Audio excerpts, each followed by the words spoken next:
Welcome to Bad Table Talk. I'm your host, Oliver Niehaus, and this is where we break down all of the current news and talk about everything you aren't supposed to talk about at the dinner table. That being politics, religion, money, and more. My goal with this series is to provide easy-to-listen, informative segments addressing the most pressing issues we face, and to start much-needed conversations as a result. As always, thanks go out to my friend Oscar Gregg for providing the music you hear, and you should all check out his single Acrobats, which will be linked in the podcast notes below. If you enjoy what you hear, please subscribe on Apple Podcasts and leave a rating and review, and feel free to also share your thoughts with me via email, which is linked below as well. So sit back and relax while I talk about how utterly fucked we are as a country. I'm totally kidding. Sort of. All joking aside, regardless of where you stand politically, I hope everyone is motivated by what they hear to research more about these issues and feels ready to contribute to making our nation a better place for everyone. Thank you and please enjoy. Hello everyone, welcome to Bad Table Talk. I'm your host Oliver Niehaus. The Supreme Court is thought of by many as the impartial arbiter of justice. From protecting individual freedoms to declaring acts of the legislature and the president unconstitutional, the separation of powers seems to be firmly present, well, until you realize that the Republicans stonewalled Barack Obama's Supreme Court nominee for over 300 days, and then rushed their own through with less than 45 days until the election.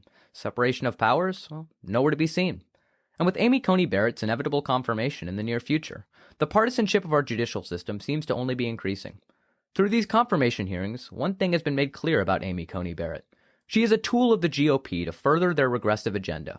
To illustrate this, let's play a clip back from 2017, which was an exchange between former Democratic Senator Al Franken and Barrett when she was in the process of being confirmed to the 7th Circuit Court of Appeals. Roll the clip. Professor Barrett, on the financial disclosure report that you submitted to this committee, you listed two payments of $2,100 each from the Alliance Defending Freedom, or ADF. ADF, for those who are not familiar with it, is a far-right group that files cases and lobbies for policies that ADF characterizes as defending religious liberty. But when you actually take a look at ADF's work, it's clear that the group's real purpose is to advance an extreme version or vision of society. The Southern Poverty Law Center, which tracks hate groups, describes ADF as a group that has, quote, supported the recriminalization of homosexuality in the United States and criminalization abroad. Criminalization of homosexuality. Has defended state-sanctioned sterilization of transgender people abroad. Has linked homosexuality to pedophilia and claims that a homosexual agenda will destroy Christianity and society. In addition to the lawsuits it files, ADF also runs a training program for law students and young attorneys who share its views. Professor Barrett, if my understanding is correct, the payments you received from ADF were connected to presentations you delivered at ADF's training seminars. Is that right? Yes, I gave a 1-hour presentation on constitutional law. And you delivered these presentations to law students participating in the Blackstone Legal Fellowship Program. Blackstone is an ADF program. Were you aware of that when you accepted their invitation to speak? I actually wasn't aware until I received the honorarium and saw the ADF on the check, or maybe when I saw an email and saw the signature line. But yes, ADF is the organization that sponsors the Blackstone. You weren't aware of it? Senator Franken, I can't remember exactly when I became aware of it. I was aware of the Blackstone program for some time. But you were not aware when you took the gig? By the time I spoke, I was aware. So if it wasn't made abundantly clear, Barrett was a paid speaker 5 times, starting in 2011 at the Blackstone Legal Fellowship, a summer program established to inspire, and I quote, a distinctly Christian worldview in every area of law, as shown in tax filings. It was founded to show students, quote, how God can use them as judges, law professors, and practicing attorneys to help keep the door open for the spread of the gospel in America. Amy Coney Barrett is a religious zealot who will strip the rights and protections of LGBTQ Americans away, And that's not even touching on a refusal to acknowledge the reality of climate change, as well as whether a president, by law, must peacefully transition power. In that same discussion with Senator Franken back in 2017, she responded to the fact that groups that openly advocated for the sterilization of transgender people were funding her by saying, I was not aware of that. Now, where else have we heard this similar phrase? Denying any knowledge of something that comes before them instead of directly condemning it. I don't know anything about white supremacy or white supremacists, so I don't know. I know nothing about QAnon. We all know this is total bullshit. It's not that Amy Coney Barrett wasn't aware that these groups that were funding her were hostile to the LGBTQ community, nor was it the case that Donald Trump didn't know about white supremacy or QAnon. It's that none of those things actually bother them, so instead of outright condemning them, they play stupid. So why else is Trump nominating Barrett to the Supreme Court? Well, other than to overturn the Affordable Care Act and Roe v. Wade, which is actually interesting when it comes to Roe v. Wade. In his town hall on Thursday, Trump didn't commit to overturning Roe v. Wade. And you're probably asking, why are you complaining? The answer is I'm not complaining. I'm actually laughing. I'm laughing because this man doesn't give a fuck about abortion, let alone human life. Like, it's hilarious watching these evangelicals praise Trump as this savior sent from God, regardless of the fact that he's thrice married and cheated on all 3 of his wives.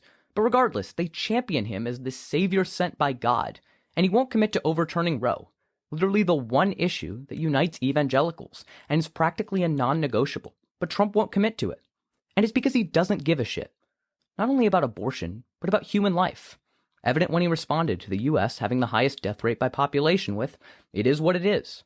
So honestly, if I was an evangelical pro-lifer, God imagine, I would be pissed. Because he's using your passion around the issue of abortion and exploiting it for your vote. Don't you even doubt for 1 second that if Trump could gain voters by being pro-choice that he would even hesitate. He used to be outspoken about his pro-choice views. Hell, there are even court documents outlining the fact that after he raped a 13-year-old girl, when she asked him what she should do if she got pregnant, he responded with, and I quote, "Get a fucking abortion."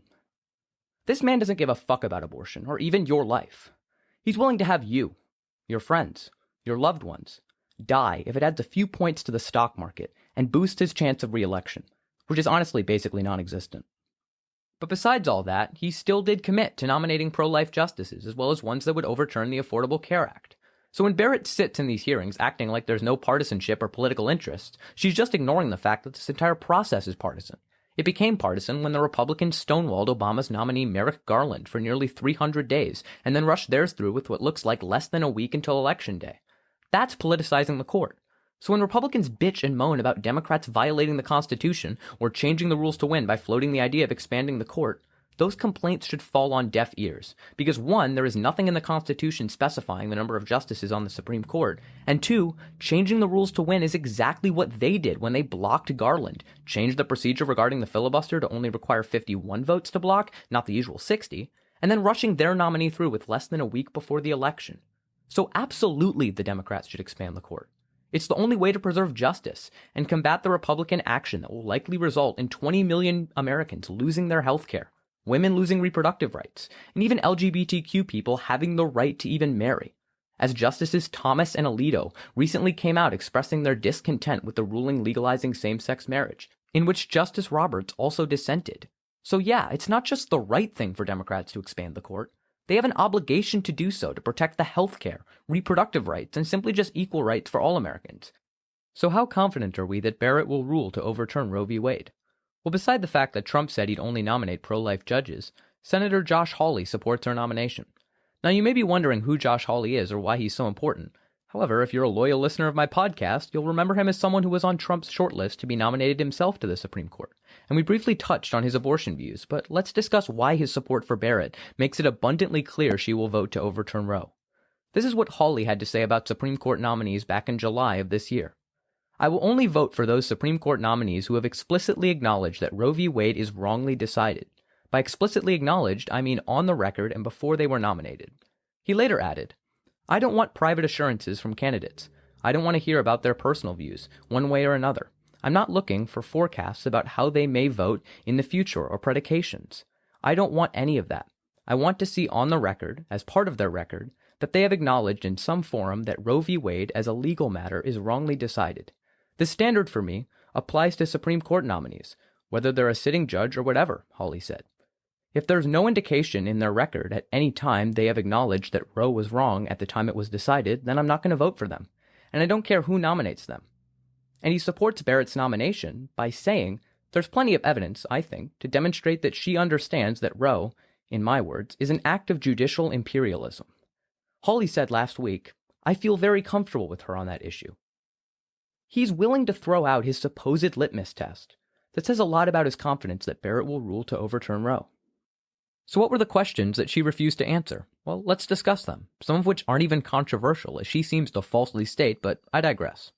She's asked by Senator Feinstein, which don't even get me started on her, but regardless, Barrett was asked if she agreed with Justice Antonin Scalia's view that Roe v. Wade was wrongly decided. She refused to answer this question. Let's make her position very clear here. Antonin Scalia was her mentor, and she clerked under him for years. Both of them follow the same judicial philosophy of originalism, and she has said that with regard to Scalia, that his philosophy is mine, making it abundantly clear.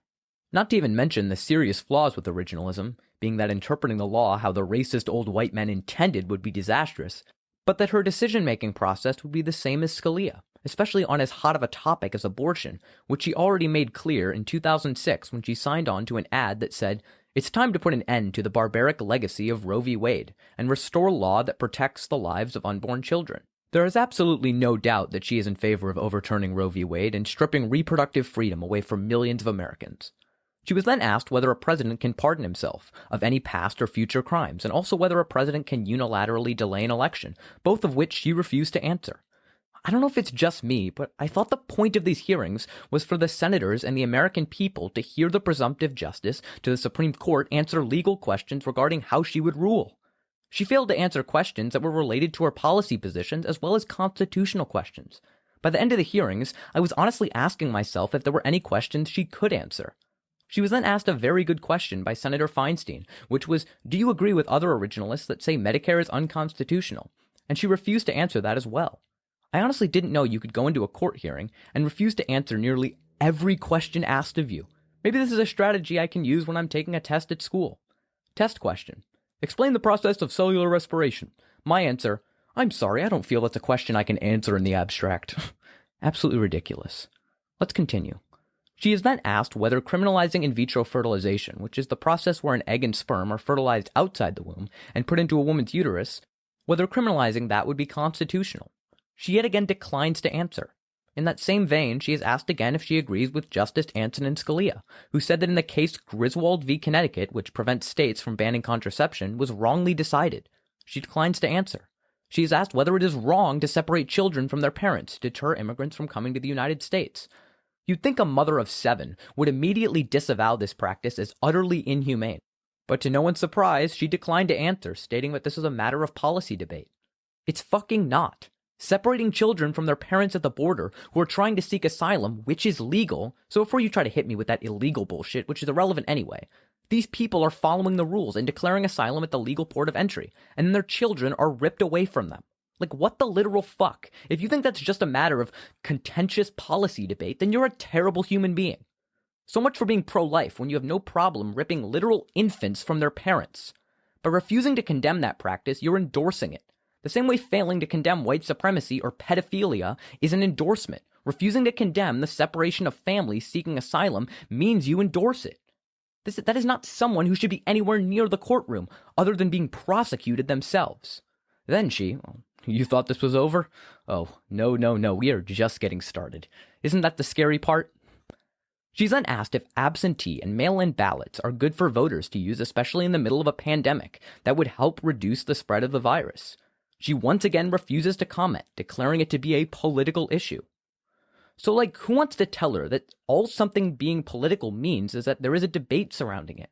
There are people who believe in QAnon, even members of Congress and the president.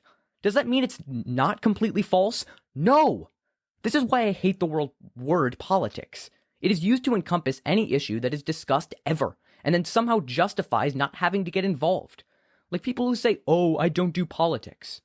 So on the topic of mail-in balloting, the only reason it's political is because, one, they are ballots, but also the president is spewing out nonsense about fraud.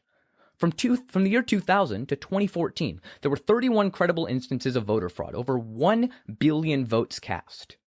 That is so fucking negligible. And these are the same people who claim that COVID isn't that deadly because it has a 97% survival rate. Okay, buddy, 99.9999% of ballots are legitimate, so shut up. Mail-in balloting isn't fraudulent. It's just a tactic by the Trump administration to delegitimize our election process because Trump knows he can't win fair and square. It's that simple.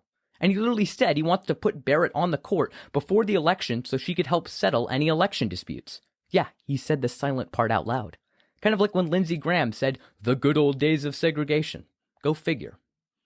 And the story wouldn't be complete if she refused to acknowledge that climate change is real, right? Well, of course not, and she did just that. When asked if climate change is happening and is threatening the air we breathe and the water we drink, she declined to answer, pulling out her oh-so-famous line, "That's a hot topic of political debate that I don't feel that I can answer." Honestly, I think that's going to be my go-to line whenever I'm asked a question I don't want to answer. Maybe someone will ask me out on a date or something and I won't want to go, and I'll be put in a pretty awkward situation, but thanks to Amy Coney Barrett, I'll have this answer for them. Sorry, that's a hot topic of political debate and I don't feel I can answer it. Amy Coney Barrett is a climate denier. As I said, the same way failing to condemn white supremacy makes you a racist, refusing to acknowledge climate change as the existential threat that it makes you a climate denier. There isn't just a friendly middle ground when it comes to equal rights for LGBTQ people, or the separation of children from their parents at the border, or the severity of climate change. You're either for or against it. You either believe in it or you don't. Climate change isn't a matter of public policy. It's a fact, and her refusal to acknowledge its existence is alone enough to disqualify her from the court. Tired yet? I sure am. But we aren't even close to finish discussing the questions she avoided. So grab a snack, maybe some tissues, because this is pretty fucking sad. Alright, let's continue. She is then asked if she will recuse herself involving any election disputes. Gee, it's not like there could be any conflict of interest involving the president who just appointed a justice, and then that justice rules in his favor in an election dispute, and it's not like that judge worked on George Bush's legal team regarding the 2000 election, where it went to the Supreme Court, and it's not like the president of the United States explicitly stated that he was nominating that judge to resolve any election disputes that may arise. Oh wait, that's all true. This is the biggest conflict of interest there could possibly be, and the fact that Barrett refused to commit to recusing herself from any election disputes further proves how this entire process is just a power grab by Donald Trump and the Republican Party to steal this election. On the topic of recusal, she's also asked if she would recuse herself from the upcoming case California versus Texas, which involves the Affordable Care Act, which the court will hear right after the election. And considering Donald Trump stated that he's only nominating justices that would overturn the Affordable Care Act, and that Barrett has criticized it in the past, that it seems only fair that she should recuse herself. But of course not, because obviously the Republicans don't care about fairness or honesty, because if they did, they wouldn't block a Supreme Court nominee for over 9 months and then turn around to put a justice on the court less than a week before the election. If they cared about honesty or keeping their word, this nomination wouldn't be happening in the first place. On the topic of LGBTQ rights and protections, her mentor Antonin Scalia wasn't too fond of them. She's asked whether or not she agrees with Justice Scalia's view. Might I remind you, he was her mentor, and whose philosophy she follows.